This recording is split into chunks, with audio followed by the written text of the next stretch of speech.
What's up, everybody? Welcome to another What's the Play video here on our YouTube channel. My name is Ethan, also known as Lord Tupperware. Here we're taking a look at actually not an in-game decision, but we'll be looking at sideboarding decisions, a sort of not very often talked about component of limited Magic. So here you'll see we've got a red-white aggro deck here. Got a couple heroes, actually three with the hero of the games, and a Wrap in Flames, the sort of crux of a lot of these red-white decks. Ours is a bit of a bigger white deck, and I don't want to undersell this Archon of Sun's Grace, one of the best cards in the format, hiding back here. We've also got the Akroan War. Those two cards certainly are most powerful.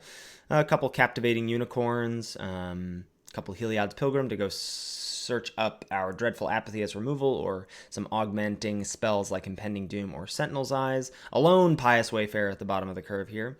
Here we'll be checking in on the end of game number one against our opponent. As you can see, either they're missing a land drop, but I'm assuming that they're on mono red aggro. You can see the cards that we dealt with throughout the game. Hero of the Games, Underworld Ragehound, a Wrap in Flames, Iroas's Blessing, and a Crowan War that we had a timely, very, very timely Revoke Existence for after Chapter 1. See an Entrancing Liar, Omen of the Forge, a Dream Shaper Shaman, and now on the stack, the final blow to our opponent was our Crowan War about to hit the battlefield before they conceded. So now, let's take a look at what we would do to sideboard here. Thinking about our deck against their deck, we're both trying to do the same thing, right? We're both trying to beat down. They're going to have a significant advantage in game number two, being on the play. So I often think about play versus draw situations like this when I have a deck that's very, very focused about doing a thing that benefits from being on the play.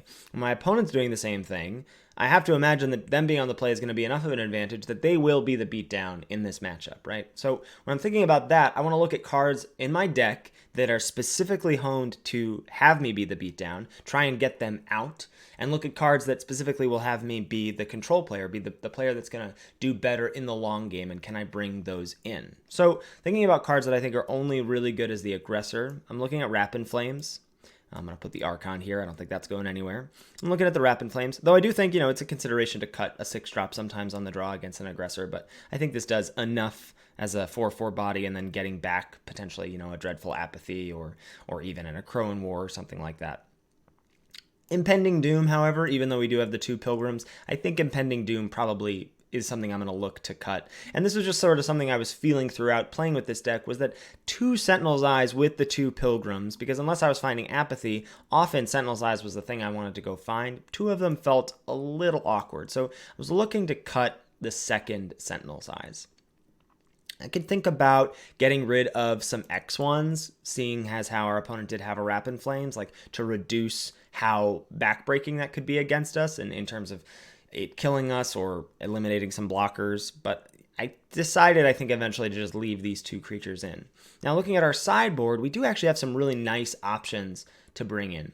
The Birth of Meletus is a really nice card against aggro decks, right? So Birth of Meletus, I think, is definitely going to come on in for us as an 0/4. Will be nice, gaining 2 life, finding a land, etc. Shatter the Sky, a card that I don't love in aggressive white decks, but if I want to sort of switch my deck up, I think Shatter the Sky will be nice. And, our opponent didn't show a ton of 4-power creatures. Certainly they could have them with Dream Shaper Shaman, suiting something up with an Iroas's Blessing or escaping an Underworld Ragehound. But I think that the downside of this will be mitigated enough against mono red, as they probably won't have a ton of escape after the fact other than the Ragehound, and maybe we can snag a couple creatures. And when we know that this is our opponent's on an aggro game plan, they're going to be extending, so we can, if this isn't our opener, it's going to be fantastic for them to go like 2-drop, 3-drop, 4-drop, and then we just go boom, Shatter the Sky. Revoke Existence, after seeing the Akroan War and the Liar, I think second copy of Revoke Existence definitely wants to come in. And that's 3 for 3. But then lastly, the decision that I made was to cut a land on the draw, considering we had Birth of Meletus and we're going to be on the draw. I thought going down to 16 lands was okay. And I wanted to go ahead and bring in a copy of Flicker of Fate. Now, I think Flicker of Fate is nice for a number of reasons. Being able to flicker their creature when they go to target it with a blessing, I think is good. Being able to flicker our own creature in response to one of their removal spells, get it out from under an Entrancing Lyre, or get it out from under their copy of the Akroan War. All of that added up to me liking that copy of the card. And again, we've got lots of little things that it works with as well, right? Blinking our Akroan War, doing the dreadful apathy, Flicker of Fate shenanigans. It's not hard to imagine a situation where this card will be able to nab a card's worth of value, and it being a cheap trick was nice. So that's the swap that I made. Cut those 4, add those 4, and click submit, and away we go.